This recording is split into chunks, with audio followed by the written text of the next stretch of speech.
what are your thoughts on this decision to steamroll ahead and just have it be televised? Well, the NFL obviously going through all of their protocols to make a decision on what they want to do. And obviously the draft is a big deal for a lot of guys, lifelong goals and opportunity for these guys playing the NFL. But to me, I don't know if it's that important to even bring the personnel to Las Vegas with what we're dealing with. That's still a lot of people if the plan is to bring NFL personnel and brass there. We're talking about social distancing in this country right now, and obviously, them talking about the public things won't go on, which was, to me, obvious that shouldn't take place.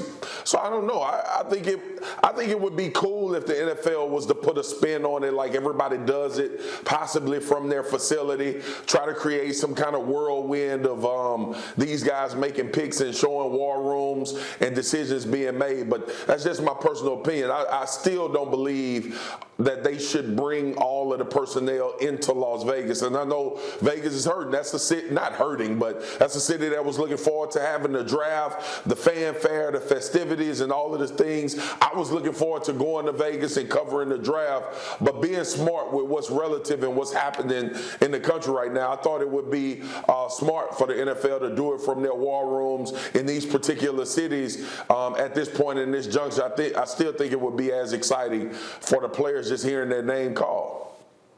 I don't have any issue whatsoever with the draft taking place so long as you're not having a cluster of individuals, just joining together and what have you. As long as you're following the advised protocol in terms of limiting the amount of interaction and limiting the crowds drastically, I don't have any problem with it being televised whatsoever. Excuse me, the players don't always have to be sitting together. They certainly don't have to shake hands with one another. You're absolutely right, Marcus. All the personnel that shows up in attendance for the NFL draft, that's not necessary, and certainly the crowd won't be there. So in light of that, let's call it what it is. If we're really, really being honest about it, even though we've seen thousands upon thousands of people, the first round is what really has that crowd buzzing and all of that other stuff. I'm not saying that the crowd disperses and it's non-existent in the second round and beyond, but the bottom line is that those top picks that you're talking about, that's what everybody's really transfixed about. Really, it's a televised commodity as far as I'm concerned. You don't need all of those people there, and it could still be a successful venture for the television networks, for the leagues, and more importantly, for the players that are going to hear their names called. I have no problem with it whatsoever, and there's plenty of room to make sure that folks are not interacting with one another to a degree. It's not like it's airborne or something to our knowledge.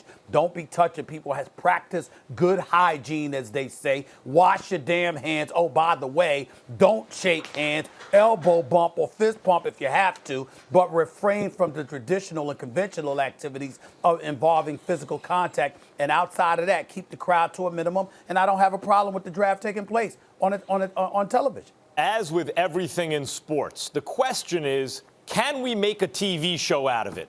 That's the question. When you think about mass media like television and all this demand for content now that has exploded, not just with cable TV now, but obviously online and on demand and all that stuff, the question is, can you make video content out of it?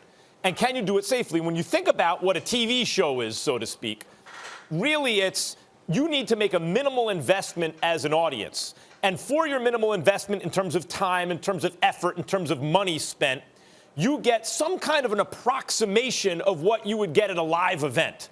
Now, a live event, from the flip side, from the point of view of the league, you can cater to thousands, maybe even sometimes 10 to thousands. But on TV, you can bring your product to millions. Unlike a live event where you have to make an enormous expenditure and an investment in terms of time and resources and money in order to be there, on TV, it's very limited. Whatever you pay for your subscription to whatever you're watching, you have to sit through some ads and all that kind of stuff. Actually, so now we get to the draft. Can that be a TV show? Absolutely, yes. Even in the time of coronavirus. Yes, it seems like it can be, because you can limit social interaction. You can really do that in such a way where it would seem to be safe. The only thing I'll say, Stephen A. and Marcus, is before that can happen, I think testing has to be a little more readily available, because that's the real question, identifying where the disease is. And as tests become more available, which people are still waiting on, then especially things like televising a draft, a boxing match, maybe even a golf tournament or something like that, where there are relatively few participants who can be quarantined, who can be tested and then quarantined. There's no reason that you would think, at least off the top of your head, where you couldn't put that on TV, particularly if you're talking about just setting up cameras and where it's people on phones, or maybe not even that, even if it's just names popping up on screens and then analysts analyzing. I don't see why that couldn't happen. Well, Max, my response to that would be, first of all, let's take this into consideration. We're talking about a month from now. Secondly, we've already seen incremental improvement in terms of testing available. Thirdly, and more importantly, you got to remember, if you don't have any symptoms indicating that you may have contracted the coronavirus, then they would prefer that you not be the one to be tested. Now, obviously, that's a reason for concern, because just because you're not showing symptoms doesn't mean that you don't have it. It doesn't mean that you can't contaminate somebody else. I understand that.